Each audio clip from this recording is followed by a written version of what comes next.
Hello, hi, welcome, or welcome back to Mia Likes Movies. My name is Mia and I like movies. I like a lot of other things too, but Mia Likes Movies just sounded the best. Well, guys, today we're actually going to be talking about a movie. Yeah, okay, I lied. Kind of. Yes, we are going to be talking about a movie, but it's really not going to be about the movie itself. Like, yes, we are, but also, like, we're not. And I guess you'll kind of have to just wait and see what exactly I mean by that. I recently remembered that I sat and voluntarily watched the movie Lyle, Crocodile on Valentine's Day last year, I think. And I was just thinking about it, and I was like, that was a crazy thing for me to do. Completely sober, just by myself, Valentine's Day. I wanted to talk about it because there were some things that, like, really bothered me about the movie that I actually still do think about to this day, and I just felt like it was a good time to share it. So if you didn't know, the 2022 film Lyle, Crocodile is actually based on a series of books, children's books to be specific. There are 2 books in the series, a duology, if you will, and they are both written by Bernard Weber. The first one is called The House on 88th Street, which was published in 1962. Yes, 1962. And Lyle, Crocodile, which is actually what the sequel to the first novel, they're books. What the sequel to the first book is called, which was published later in 1965. So the movie actually pretty much follows the plot of the first book to a T, with some elements thrown in from the second book. So I'm not going to go into the plot of the books because of that. We'll just go into the plot of the movie since it's basically the same thing. But if you are interested, or if you happen to have children at home, I mean, these are really great children's books. They're really fun. They're a really great way to kind of talk about acceptance and found family, and a really great way to talk about it with children specifically. I have linked some of the read aloud videos below. They're like 10-13 minutes each. Super fun. And I mean, like, if you just need a break from the outside world and just want to sit and listen to someone read a children's book, highly recommend. In the film, the Prim family, which is our main set of characters that we will be introduced to, the Prim family moved into a brownstone house in Manhattan, New York. They find a fully grown crocodile living in their attic. Although reluctant at first, the family and Lyle bond, Lyle being the crocodile, and Lyle in a way sort of becomes adopted by the Prims. Little do they know, the reason why Lyle was living in the house was because his owner, Hector Valenti, who is in this iteration of the story a magician performer of sorts, and he owned the house with Lyle. They lived there, but he got evicted and he left Lyle behind, which is crazy. So basically Valenti like shows up again, and he and the Prims sort of have a custody battle over Lyle. One funny thing, it's not funny at all, but as someone who grew up as a child of divorce, it's very funny to like watch this and like abandonment and custody issues, because also the Prim family in this version, also there's like remarriage implications. It's, yeah, really interesting to put that into a children's film. Not in a bad way. It's just like we don't see that a lot, I feel. And so I personally appreciated that. Valenti keeps trying to push Lyle to go on sort of like this singing competition talent show to sing and get famous. But Lyle actually struggles with really intense stage fright. And I just realized that I never really mentioned that Lyle sings.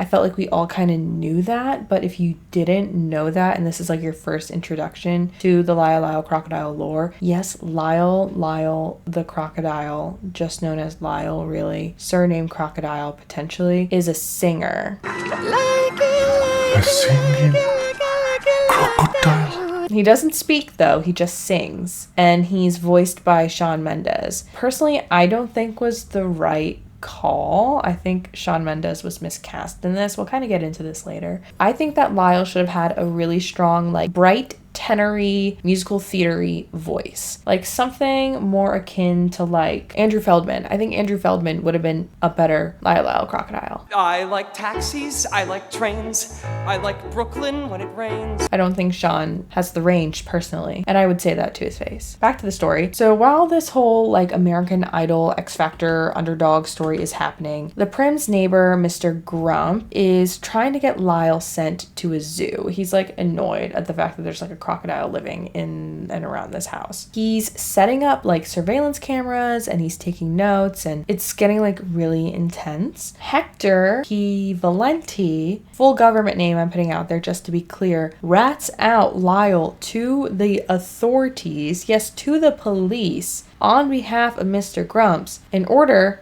to get money from Mr. Grumps. And so the authorities come in and tranquilize Lyle and take him to the zoo. They like shoot him with a tranquilizer gun. They shoot Lyle. Spoilers, I guess, but I think you'd still be surprised if you knew it was coming and you saw it, because it's truly, I was flabbergasted. Lyle's in the zoo. Hector ends up feeling bad about the fact that he sent what is technically, I guess, his son to the zoo. So he teams up with the Prim family again, and they all break Lyle out of the zoo. And in the end, Lyle does end up overcoming his stage fright, and he sings on stage. And it's a very happy ending of family and overcoming fears and coming together. It's very, very beautiful. And that's the end. In my opinion, it's a fine children's film. I think there's some really interesting themes, like we've talked about, with abandonment and family dynamics and this idea of like fatherhood, which you wouldn't necessarily expect when you look at the film's trailers, but I really appreciate that they're there. Overall, it's fine. It's no Trolls film, but it's a good film. Visually, it's pretty, and the cast is stacked. I mean, Hector P. Valenti is played by Javier Bardem, who kills it, by the way. Slays this role, as he slays any role, but he does really well in this role, and I loved him in this film, truly. I have already talked about my issue as Sean with Lyle. I think he was miscast. I don't think his voice is right for Lyle. Pasek and Paul of The Greatest Showman and Dear Evan Hansen fame actually wrote the music for Lyle, Crocodile. To be completely frank, I think the music is the worst part of the movie. And I like Pasek and Paul enough. I don't like The Greatest Showman. I guess I like some of the songs, and I was a Dear Evan Hansen fan in 2017, as was everyone else. I was also a theater kid though, so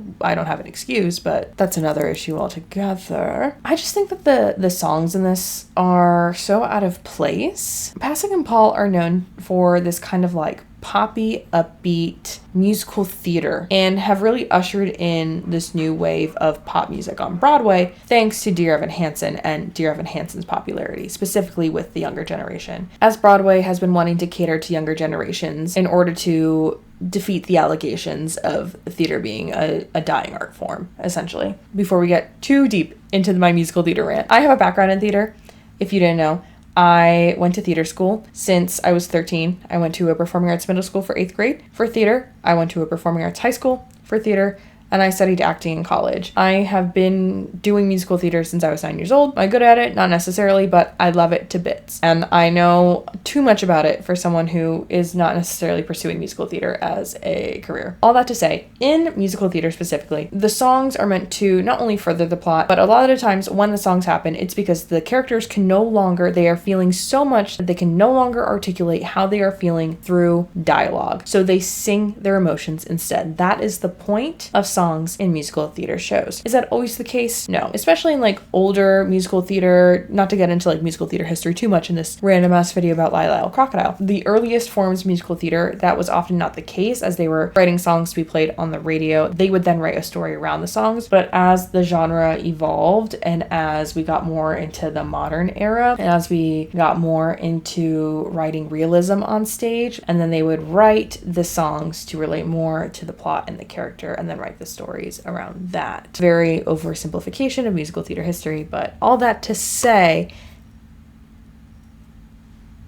this ladybug is bothering me. The songs in Lyle, Crocodile don't feel like they were written specifically for the story. They are very generic and seem like they were written to be played on the radio and not with the character of Lyle's overarching journey in mind, which is an issue when really the only songs in the movie are for Lyle. They're generic pop songs that have lyrics that tell a narrative, but it's not a specific narrative, if that makes sense. The narrative that these lyrics tell are this general idea of maybe overcoming a fear or coming together as a family. Things that could be applied to any kind of story. Nothing that is super specific, though, to the exact events happening. You could listen to these songs and never know that they were being sung by a crocodile. And personally, I think that's an issue. If the whole point of the film is that it's a singing crocodile, personally, I don't think Lyle should be singing at all. And here's why. In the books, Hector P. Valenti is, quote, a famous star of the stage and screen. When the books were published in the late 60s, the popular media at the time was, quote, the stage and screen. Lyle was Hector P. Valenti's animal act for when he performed on, quote, the stage and screen. So he would do flips and tricks and things like that. If this film, Lyle, Crocodile, is supposed to be what is essentially a modern interpretation of the books, then Lyle should not be a singer. That is not our popular form of media today. It is a popular form of media today. It is not the most popular form of media today. It's cringy to say, but I think now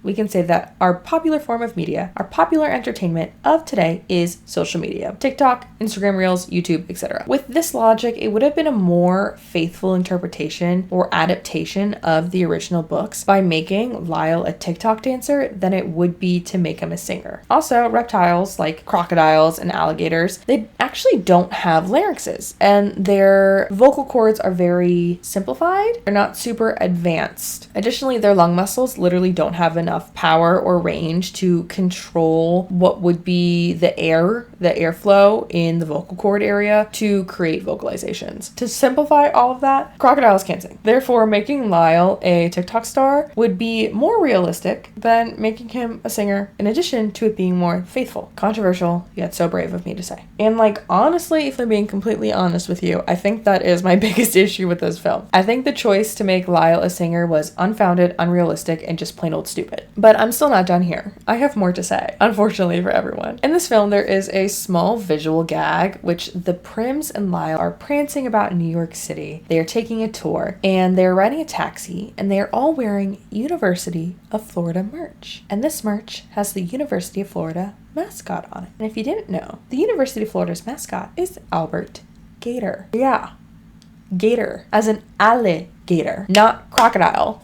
Yeah. Generally speaking, crocodiles and alligators have similar ancestors, both being a part of the Crocodilia order. However, they have different families, subfamilies, and genuses. At first glance, Lyle generally does look like a crocodile. Color-wise, his green is closer to that of a crocodile, which are typically lightish grayish green, versus an alligator, which usually has typically darker scales and skin in order to camouflage itself with the swamp and glades of its habitat, which is Florida. However, if you look at the snout, this is where we begin to diverge. If you look directly straight on Lyle, his snout does look a little bit thinner at the front and thicker as we get back closer to the eyes and the rest of the face. If you look at the side or like a 3/4 perspective of Lyle, you can see that actually overall his snout is pretty large and pretty round and does not necessarily come to a smaller point at the tip. The easiest way to tell a crocodile and an alligator apart from far away is actually the shape of their nose. Alligators actually tend to have a wider and thicker